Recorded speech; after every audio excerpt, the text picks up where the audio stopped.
Chapter 2. Sir Yeshimus set out from Riverwood with great haste.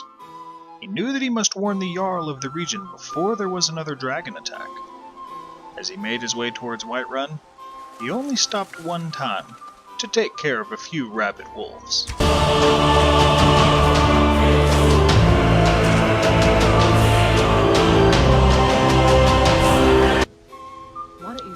Once in Whiterun, he met a variety of very interesting people, each with their own unique story to tell. He only came across one man with a bad attitude, and he tossed him a beating.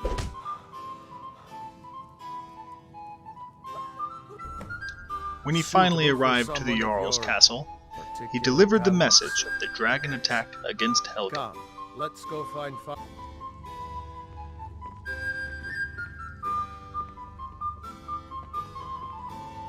After meeting with several of the Jarl's advisors throughout the castle, it became quite clear to Sir Yeshimus that he would end up being more than just an errand boy. The Jarl gathered his toughest soldiers together, and then asked him to accompany them to a nearby fort where they had just received word of a dragon attack. Although he didn't cherish running into a dragon again, Sir Yeshimus could not allow himself to be a coward and just run away. After witnessing the destruction around the fort, Sir Yeshimus knew the dragon had been there. He began to hope that maybe it had already left the region.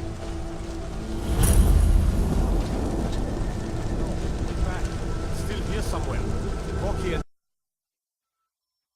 But they would not get so lucky.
I can't believe it.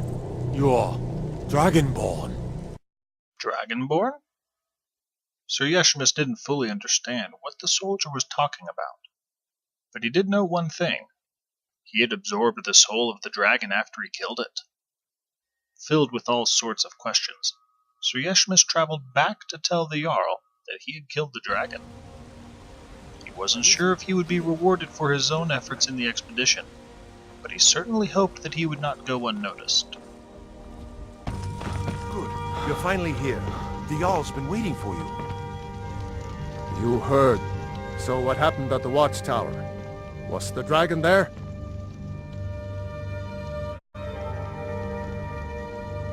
There's no question about that. It was a mighty deed. You've earned a place of honor among the heroes of Whiterun. But there must be more to it than that. Did something strange happen when the dragon died? So it's true. The Greybeards really were summoning you. Masters of the Way of the Voice. They live in seclusion high on the slopes of the throat of the world. The Dragonborn is said to be uniquely gifted in the voice. The ability to focus your vital essence into a thum or shout.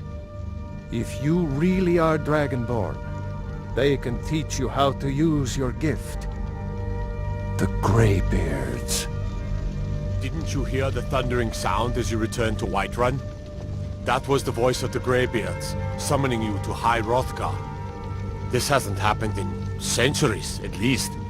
Not since Tibeseptim himself was summoned when he was still Talos of Atmora. Rungar, calm yourself. What does any of this Nord nonsense have to do with our friend here? You've done a great service for me and my city, Dragonborn. By my right as Jarl, I name you Thane of Whiterun. It's the greatest honor that's within my power to grant. I assign you Lydia as a personal housecarl, and this weapon from my armory to serve as your badge of office. Summary. Sir Yeshimus is now the Thane of Whiterun. Sir Yeshimus needs to go visit the Greybeards, and Sir Yeshimus has been given a personal housecarl. But what's a housecarl? The Jarl has appointed me to be your housecarl. It's an honor to serve you.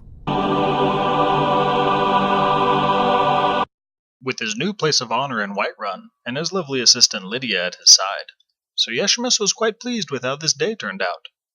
In his heart, though, he knew there was still a long road ahead.